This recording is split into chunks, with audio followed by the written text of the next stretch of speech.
पिछले 500 वर्षों से रामलला ने होली खेली थी क्या अवध में? आपके एक वोट ने वो साबित कर दिया कि नहीं, रामलला अपने अवध में होली खेलेंगे। आपका एक वोट देश की तकदीर को कैसे बदल सकता है? कश्मीर से धारा 370 को हटा दिया गया। क्या ये कोई और पार्टी कर पाती? ये केवल धारा 370 नहीं हटी,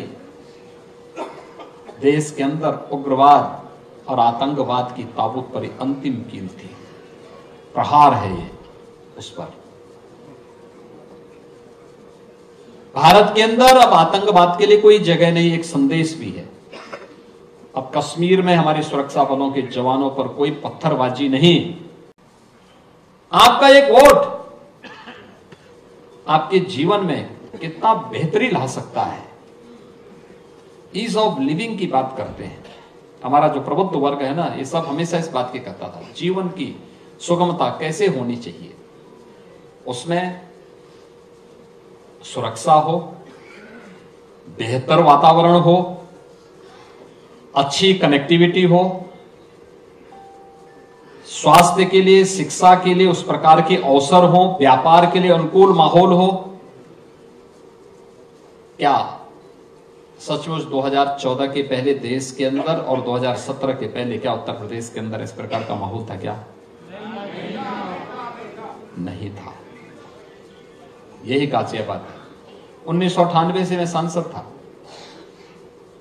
गाजियाबाद आने में हम लोग एक बार हिचकते थे, दो कारणों से। एक, गाजियाबाद अपराध के लिए, और दूसरा गाजियाबाद गंदगी के लिए। ये दो के लिए बहुत वैसा था, किस प्रकार की अव्यवस्था थी। और आज गाजियाबाद स्मार्ट सिटी में नंबर बनाता है। तो चेंज है।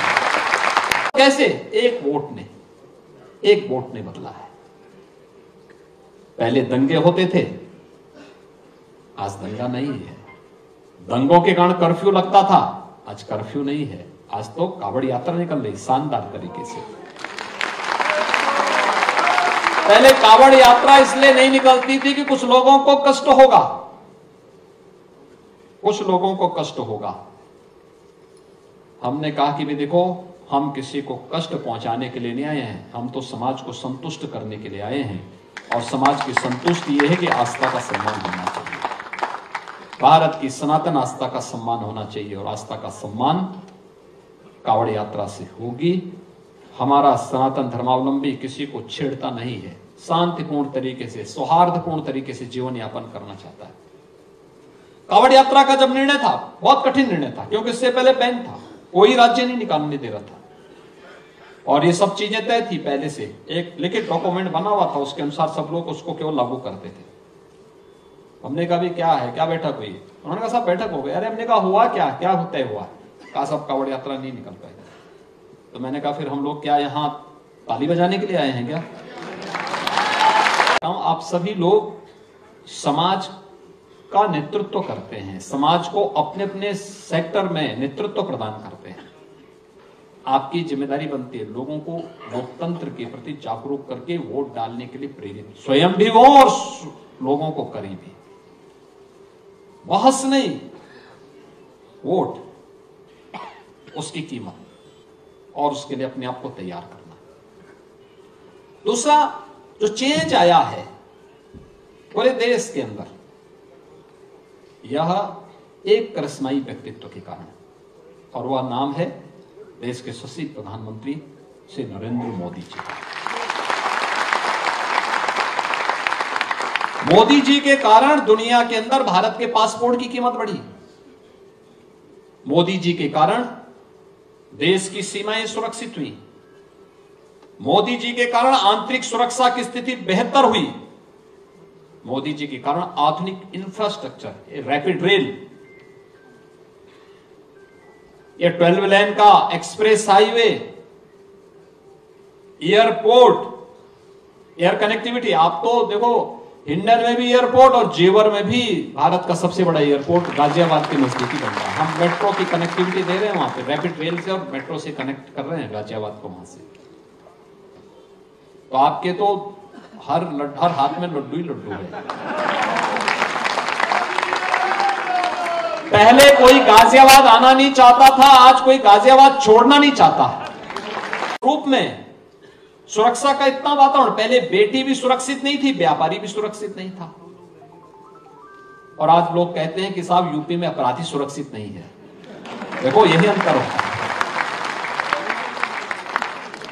पहले बेटी अपने मां बाप को, शादी ब्याह के बाद उसको जाना होता है ससुराल में, लेकिन पहले वह ससुराल जाने के पहले ही अपने मां बाप को छोड़ने के लिए मजबूर हो जाती थी, क्योंकि या तो स्कूल नहीं जा पाती, या जाना है तो फिर दूर रिश्तेदार में या हॉस्टल में उसको मां बाप डाल देते थे, क्योंकि हर मां बाप चिंतित रहता था। आज कोई बेटी की तरफ टेढ़ी नजरों से देख नहीं सकता। और व्यापारी, तो आपने देखा होगा माहौल किस प्रकार का है। 40 लाख करोड़ रुपए का निवेश का प्रस्ताव यूपी में, और एक साथ, तो रिकॉर्ड है। एक दक्षिण भारतीय राज्य के एक वित्त सचिव मेरे पास आए अभी हाल ही में। उन्होंने कहा साहब एक बात बताइए कि जो ये आपका बजट है ये सही है या गलत है। हमने कहा आपको क्या लगता है। कहा साहब पहले तो वहां सोचा जाता था कि साहब यूपी तो कुछ नहीं कर सकता, आप 7.5 लाख करोड़ रुपए का बजट यूपी प्रस्तुत कर रहा है। मैंने कहा आपके यहाँ का कहाँ कितना है। कहा 3.5 लाख। तो मैंने कहा फिर मैं इसीलिए कहता हूं यूपी अब देश की अग्रणी अर्थव्यवस्था है। सबसे बड़ा बजट यूपी का, देश के अंदर किसी भी राज्य में सबसे बड़ा बजट आज के दिन पे यूपी का है।